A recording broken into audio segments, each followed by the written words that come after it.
Hey everybody.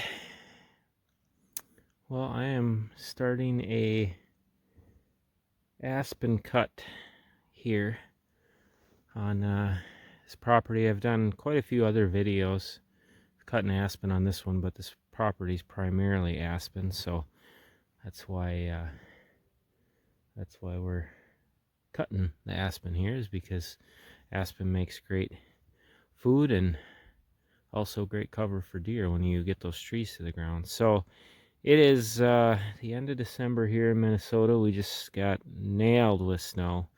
There's 2 to 3 feet on the ground right now, which doesn't make for easy cutting conditions, but boy, this is the time the deer need this food the most. I mean, it's going to be a tough winter. Today when I drove out to start cutting, the truck said it was -20. I think I've warmed up to about -5, which actually wasn't bad cutting conditions because there's no wind. So I've been sweating my butt off all day in spite of it being -5 degrees. Actually, I think I dressed a little too warm. But yeah, the goal here today is just to get these trees down, because these deer need food. Because if you look out in the woods, there's nothing. There's no browse whatsoever for the deer.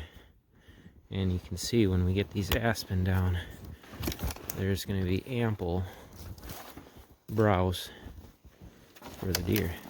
So you look at the end of these aspen shoots and they're loaded with buds. So the deer are going to be in here picking away. In the winter, up to 80% of the deer's diet is woody browse. So this is literally what helps get our deer through the winter. Now this landowner is feeding some, but we need to complement that feeding with woody browse. Plus, right now the cost to feed with the drought is just through the roof. So this is actually putting more food on the ground. I got tons of food on the ground today here. And it's also creating future food, because, you know, when you clear cut aspen, you get just thousands of root suckers that are going to be coming up through here. So it's going to be a browse plot for years to come here. Those aspen clear cuts can give you at least a good 10 years of woody browse. So this will provide browse for many, many years here, and then also bedding, because if you look in the woods, I mean, yeah, it's a bunch of that pole timber type aspen, not loggable, but it's not thick. When the snow's not there, you can see through it quite a ways. So this is going to be a spot where there'll be cover for the deer as well. But this is the best supplemental feed we can give them up here in the North Country. So that's the goal. We're going to be knocking down a bunch of aspen. Of course, if you can log, logging's the best option, because this type of cutting is, or this type of habitat work in general, where you're just clear cutting, is by far the most labor intensive, at least for me, the most labor intensive type of habitat work I do, because we get all the trees down, but I'm gonna have to go through and cut holes through all this, probably not till spring. I actually like how it's kind of laying out, because right now it's fluffed up about 2 feet with the snow, but when it melts, it'll lay pretty flat.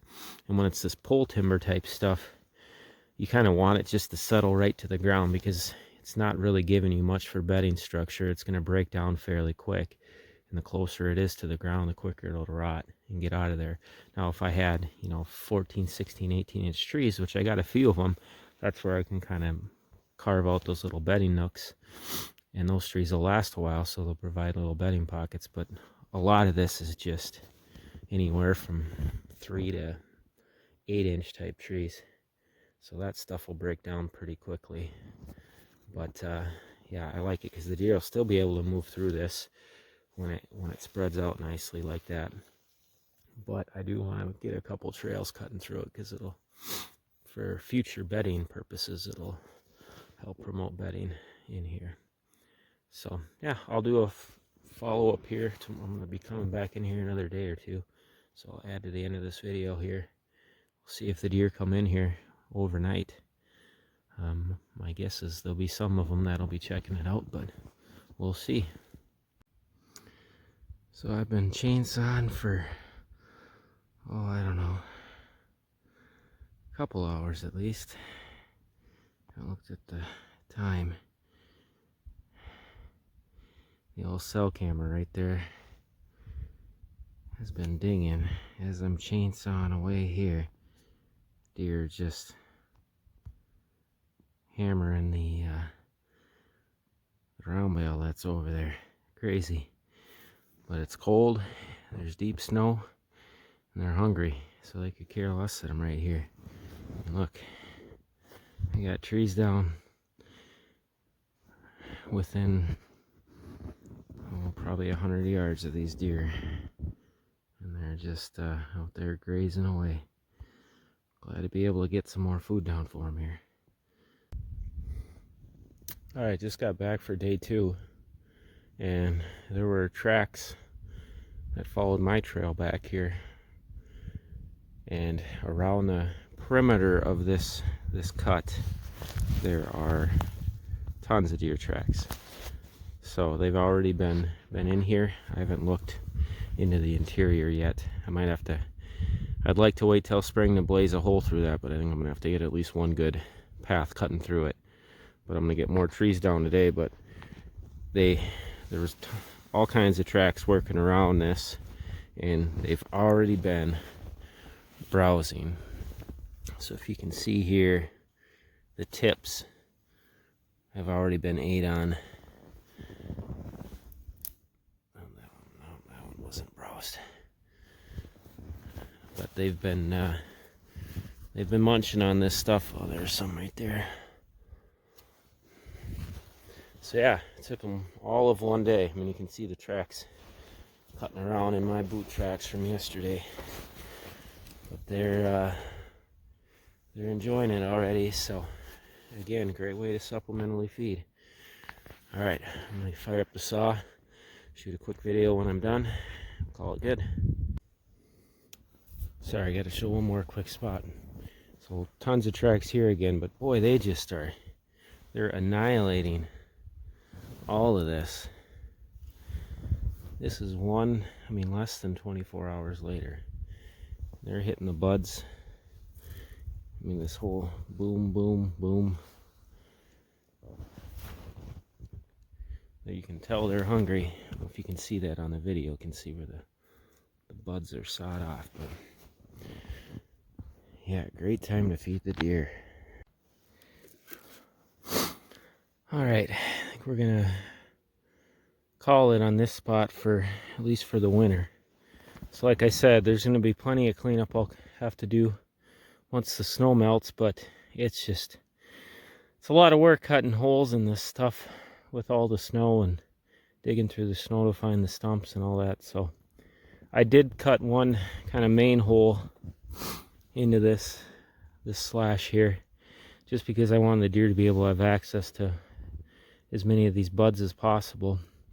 And now I view this spot right here as kind of the main central bedding hub. It's the spot that stayed a little bit open. It's pretty central to the cut here, and I'm gonna have trails. Got a trail here, trail here, trail here. I'll cut one over here eventually, but I'm gonna have a lot of intersecting trails coming to right here. So this is where I think they'll want to be. They'll bed up here. I might make a couple other little nooks. They're definitely gonna bed around the perimeter of this, and I got a few isolated hinged elms and ash that they might bed up under too. So I'm definitely gonna, when there's only a few of them, the deer will relate to that, a little bit of diversity. So I'm gonna make trails cutting up into those too, because I could make some decent beds. But I'll come back early summer, late spring, and do the cleanup in here and make it good for bedding. But I mean, they'll bed in here now too. But the main goal is just to get the trees down, which I did, and yeah, got a couple holes cut into it just so they can access a lot of this good browse, and we'll go from there. This is going to be a fun spot for whoever hunts. There's a, oh, it's tough to see through the slash. There it is. Rifle stand right there. It's nice that it kind of got a little bit of a brush pile here. It'll screen. Now this will settle though some. So the deer actually should be able to pick through most of this, especially right here, because everything's sitting up 2 feet with the snow. So this is going to settle a lot once that snow melts. But the big thing is we just set the root system on fire here. We're going to get that regen coming and should have a good bedding spot, good browse spot for years to come. All right, you all take care. God bless.